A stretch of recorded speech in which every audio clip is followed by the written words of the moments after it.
Protestan, Kesehatan Agama dan Mental dari Perspektif Hanyuton Maelon, Sekolah Prasjana Psikologi Full Tetralogi Similarity Pasadena, California. Martin Mary pernah menulis, menghubungkan kesehatan atau pengobatan dengan agama tidaklah sulit. Apa yang Mary anggap benar tentang kesehatan umum, bahkan lebih benar kesehatan mental, bila dikaitkan dengan tradisional Protestan atau lebih baik lagi tradisi.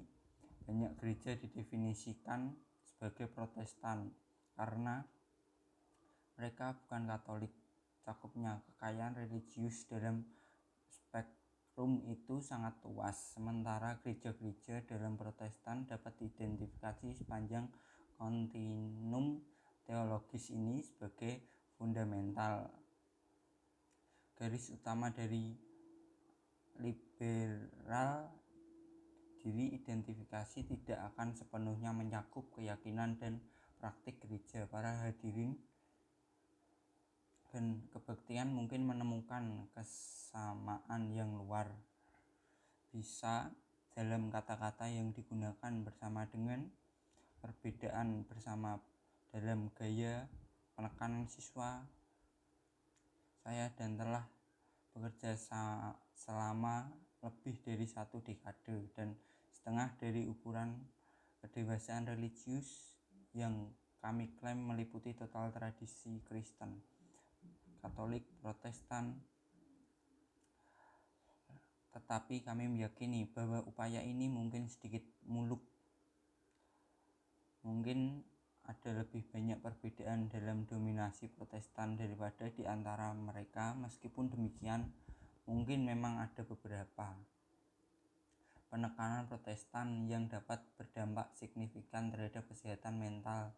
Keragaman di antara Protestan, ketimbangan ini semuanya orang memang hidup dalam tradisi seperti Mary dan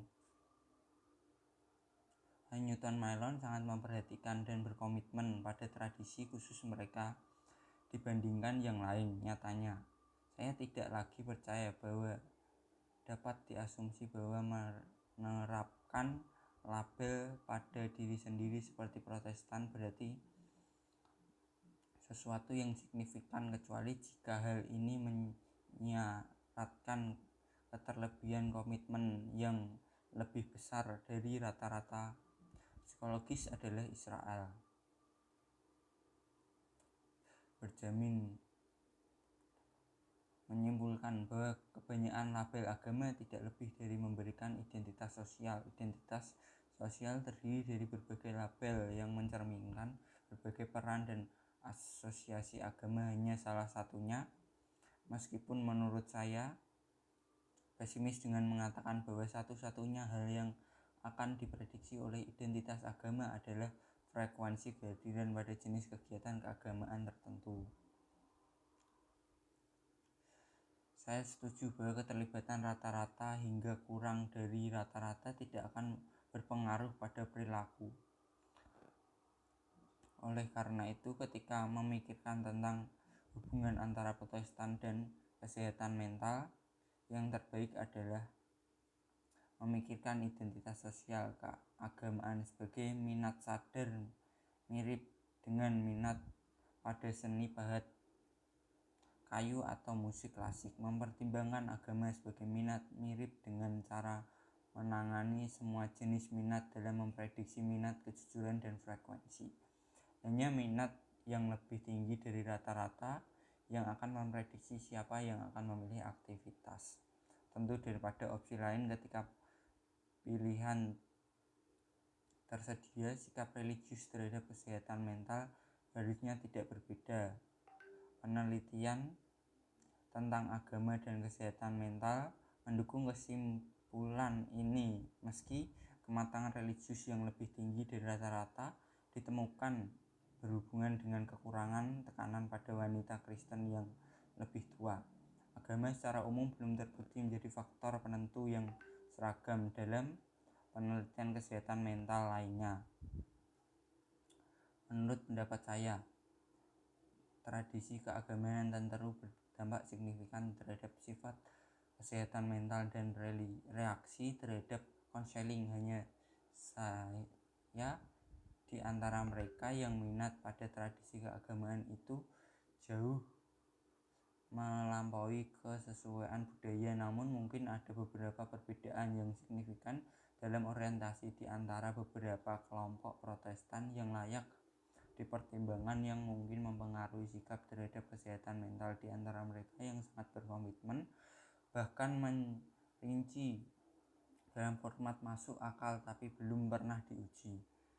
Dia berpendapat bahwa jenis organisasi keagamaan di mana seorang berbeda mencerminkan dasar gaya perilaku mereka, yang gaya pribadi verbal menurut Bergmark cenderung bergabung dengan gereja reformasi dan baptis. Di antara penyataan kepercayaan yang benar ditekankan mereka yang gaya pribadi alternatif cenderung untuk bergabung dengan gereja Wesleyan, dan di mana pengalaman religius pribadi ditemukan.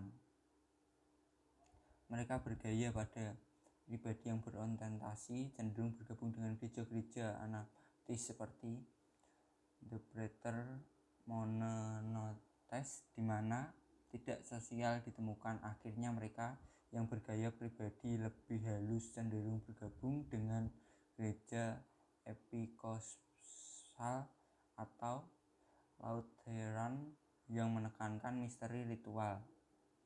Disebutkan sebelum, meskipun awal pergi ke gereja tentu karena teman-teman mengundang mereka daripada keinginan untuk menekan kelompok yang cocok dengan gaya pribadi. Namun keputusan jangkar panjang dengan kelompok tertentu mungkin benar-benar mencerminkan profesi mental ketika orang menjadi terbiasa dengan penekanan khususnya gereja. Menemukan beberapa hubungan positif antara toleransi ambisius dan nama kelompok di antara agama aktif gereja Protestan. Nampaknya hadir sampai tingkat tertentu di semua gereja.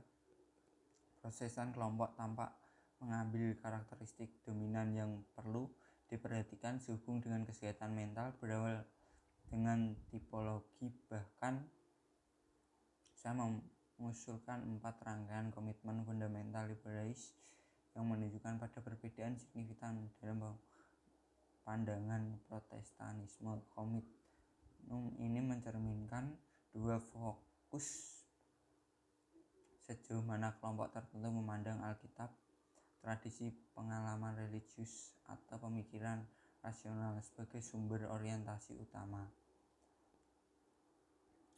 Emosional adalah karakteristik penelitian siapa yang religius atau tidak gereja Protestan. Tradisi di mana tradisi sejarah adalah sumber utama orientasi dari keterlibatan aktif dalam kelompok agama tertentu. Keterlibatan penelitian siapa yang religius atau tidak gereja Protestan liberal, di mana pemikiran rasional adalah sumber utama. Prioritas yang berlaku etis adalah karakteristis penilaian siapa yang religius atau tidak. Dengan model ini dapat pikir sekarang atau mempertimbangkan cara di mana setiap jenis kelompok. Bagaimana kesehatan mental diberikan? Anehnya, saat fundamental dan Protestan liberalis akan menjawab pertanyaan ini dengan cara yang tetap, tapi alasan yang berbeda. Kedua akan menegaskan bahwa kesehatan spiritual dan mental adalah keadaan pikiran yang berbeda yang tidak boleh disalahartikan. Namun berbagai Protestan fundamental, mereka sehat secara rohani adalah mereka yang menantikan perintah Tuhan yang berasal dari Alkitab. Dengan demikian, siapa yang pergi ke surga ketika mereka meninggal suatu saat, jenis kesehatan lainnya perlu mempertimbangkan.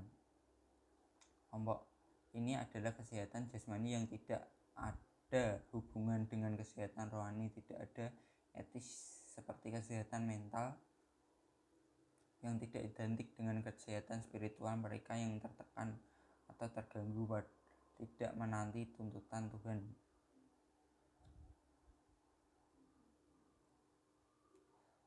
Pengaruh perbedaan terhadap pengobatan apa? Pengaruh perbedaan Protestan liberalis. Ini pertanyaan yang saya putar sambil meningkatkan pembacaan, bahwa saya percaya bahwa perbedaan ini hanya akan berdampak kecil pada rata-rata anggota salah satu kelompok, di mana keterlibatan anggota secara signifikan yang lebih besar. Catatan model kali ini 4 memahami perbedaan dan Protestanisme diusulkan kelompok fundamentalisme tradisi liberal Protestan dibandingkan berdasarkan pemahaman mereka tentang orientasi dan kinerja mereka untuk beragama. Implikasi dari asumsi ini untuk memahami konseling dan kesehatan mental. Terima kasih, sekian dari saya.